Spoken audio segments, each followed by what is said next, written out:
Hello दोस्तों, मैं हूं एडवोकेट खुशबू जांगीड़ और स्वागत करती हूं आपका अपने यूट्यूब चैनल वकील करो पर। आज हम बात करने वाले हैं अग्निपथ स्कीम के बारे में कि ये क्या है और इसको लेकर के जो भारत में इतने उग्र प्रदर्शन हो रहे हैं वो आखिर क्यों हो रहे हैं। तो वीडियो की शुरुआत करने से पहले यदि आपको मेरा वीडियो अच्छा लगे तो आप लाइक करें, शेयर करें, साथ ही साथ हमारे यूट्यूब चैनल को सब्सक्राइब करें। तो चलिए शुरुआत करते हैं आज के इस टॉपिक की। सबसे पहले अपन ये समझते हैं कि अग्निपथ स्कीम आखिर है क्या। तो अग्निपथ स्कीम भारत की वो स्कीम है जिसके अंतर्गत मिलिट्री फोर्स के अंतर्गत रिक्रूटमेंट करी जाएगी और ये जो रिक्रूटमेंट करी जाएगी वो सिर्फ और सिर्फ 4 साल तक के लिए करी जाएगी। इससे पहले जो रिक्रूटमेंट करी जाती थी मिलिट्री फोर्सेस के अंदर वो 11 साल तक के लिए करी जाती थी। अब ये समझते हैं कि इस अग्निपथ योजना के अंतर्गत कौन कौन जो है वो आवेदन कर सकता है।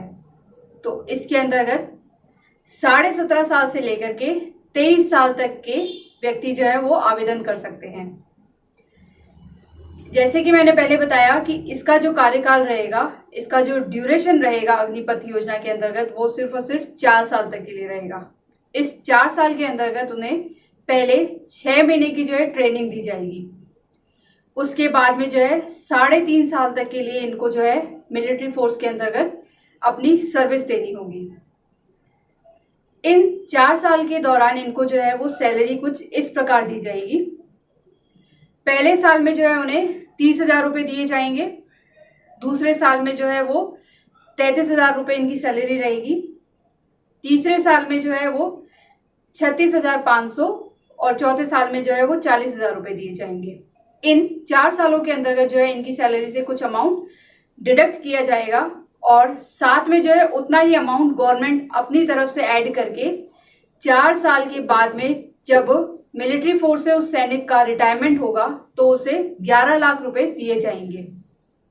अब यदि इस 4 साल के दौरान कोई भी सैनिक यदि शहीद होता है तो उसे गवर्नमेंट की तरफ से 1 करोड़ रुपए उसके परिवार को दिए जाएंगे।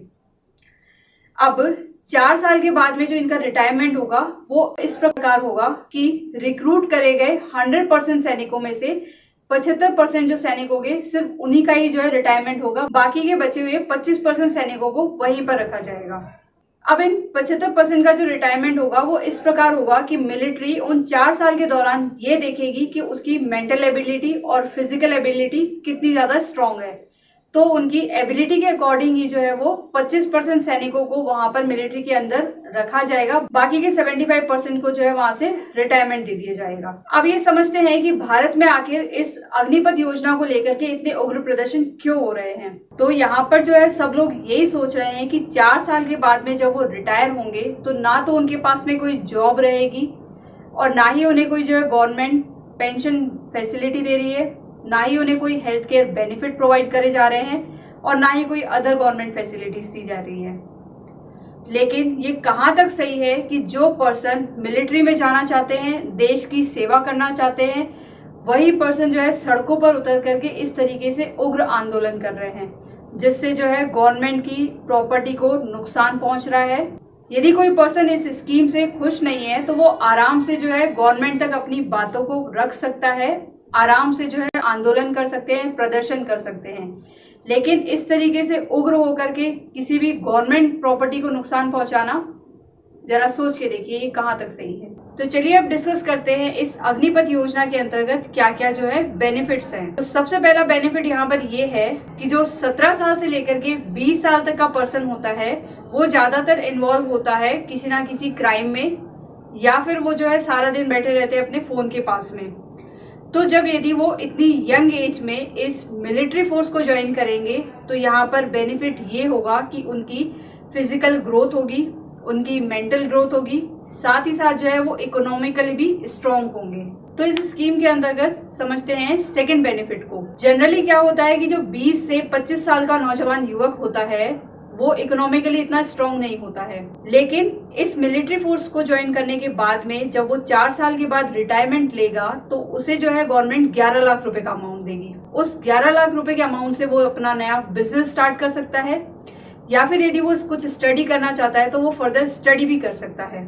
अब इस स्कीम के अंतर्गत थर्ड बेनिफिट ये है कि कुछ स्टेट गवर्नमेंट ने ये अनाउंसमेंट करी है कि अग्निपथ योजना से रिटायर्ड सैनिकों को उस स्टेट में वहां की गवर्नमेंट जॉब में फर्स्ट प्रायोरिटी दी जाएगी।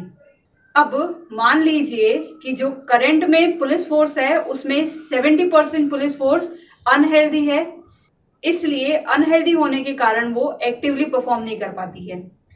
लेकिन अब क्या होगा कि जो अग्निपथ स्कीम से रिटायर्ड सैनिक होंगे, यदि वो पुलिस फोर्स ज्वाइन करते हैं तो वहां पर हमें जो है फ्यूचर में हेल्दी ऑफिसर्स देखने को मिलेंगे, जिससे वो एक्टिवली परफॉर्म कर पाएंगे।